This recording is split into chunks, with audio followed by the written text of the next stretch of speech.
Hello लोगोफोर आंनि बे बड' स्मार्ट टेक्न'लजि चेनेलाव नोंथांमोनखौ बयखौबो बरायबाय। लोगोफोर नोंथांमोना मिथिखायो आरबि फिल्म प्रडाक्शन्स जोबोद गिदिर जोबोद गोबां साबस्क्राइबार गोनां। बिथांनि साबस्क्राइबारा 749K प्लास। अके दा बिथांनि चेनेला हेक जाबाय लोगोफोर। दिनै हरनि 12टा बा 12:30सोआव बिथांनि चेनेला हेक जादों।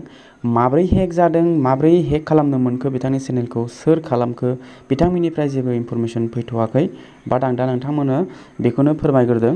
जेब्ला नोंथाङा इउटिउबाव चेनेलाव सार्च बाराव आरबि फिल्म प्रडाक्शन नोंथाङा जेब्ला सार्च खालामो अब्ला नोंथाङा नुनो मोनगोन टेस्ला होननायसो दङ, साबस्क्राइबार सेम। बाट आरबि फिल्म प्रडाक्शना सार्चआव टाइप खालामब्ला बेफोरबायदि ओंखारो। दा लाइभल' दं, अनलि लाइभल' हगारो, बायदि बायदि सर्ट भिडिअसफोरखौ हगारो बिथाङा गावनि चेनेलाव। बेयो जिथु जाय हेक खालामदों बिनिफ्राय आरबि फिल्म प्रडाक्शननि जेबो भिडिअसफोरखौ बेयाव नुनो मोननाय जाया। जेब्ला चेनेलाव थाङो अब्ला एबाउट सेक्सनावबो जेबो गैया। बाखि भिउसफोरखौ बेयाव नुनो मोनजोबो। बाखि गासिबो बायदि बायदिफोरखौ सोलायना लाजोब्बाय। दा भिडिअसफोरखौ बेयाव गैया, बेयाव मोननाय जाया आरबि फिल्म प्रडाक्शननिया। दा नैबे दा टेस्लाया जाय हेक खालामदों बियो मैया लाइभ फैदोंमोन। बाट लाइभआवबो जेबो फैयाखै, नोंथांमोना नायनो हागोन। लाइभआवबो जास्ट माने एड्सफ्रा फैजोबो बाखि जेबो बेयाव नुनो मोननाय जाया। जास्ट नाम्बारल' फैबाय थायो आरो बेखौ माने वाचिं जानायफोरखौ बेयाव देखायजोबो। दा खोथाया जाहैबाय माब्रैहाय हेक खालामखो। जोबोद गोबाव जाबायमोन हेक खालामनाय मानायखौ जों खोनानो मोनथ'वाखैमोन। नै दा हेक खालामनाया जोबोद आरो गोरलै जानानै फैबावबाय। जाय बिथाङा हेक खालामदों बेखौ बेलेग स्टाइलावसो हेक खालामदों जानो हागौ। दा बिथांमोननिफ्राय जे माबाफोर इनफरमेसन फैयोब्लासो बेखौ जों मिन्थिसिगोन माब्रैहाय हेक खालामो।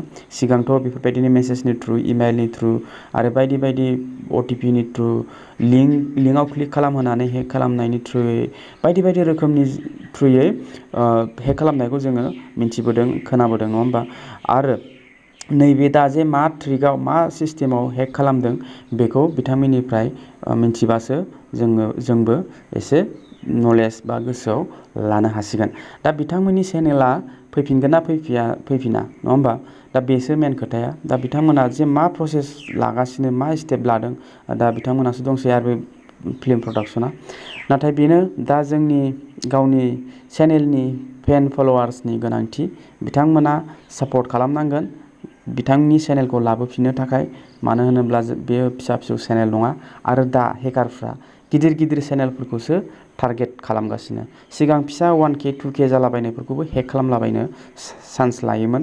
दाना ओरैबायदि इउटिउबाव कम्पिटिसन दं, फिसा फिसौ चेनेला इसिबां पात्ता मोना।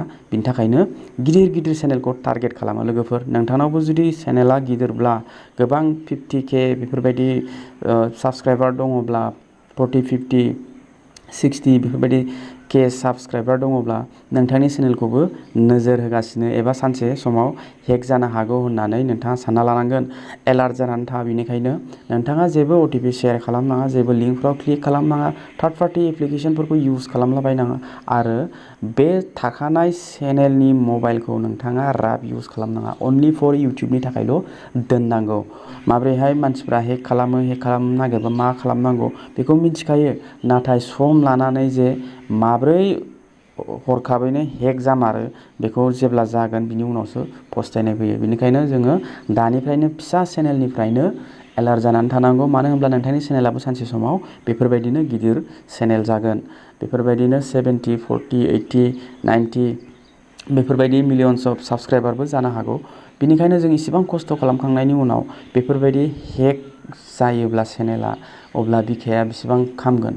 अके स' लोगोफोर दा टेलिग्रामाव थांनानै अफिसियेल वेबसाइट जिथु इउटिउबनि जिथु टिम बेजों कन्टेक्ट खालामनांगोन, बेनाव रिकुवेस्ट खालामनांगोन आरो हानायमानिखौ बे टेस्लाखौ रिपर्ट हरनांगोन।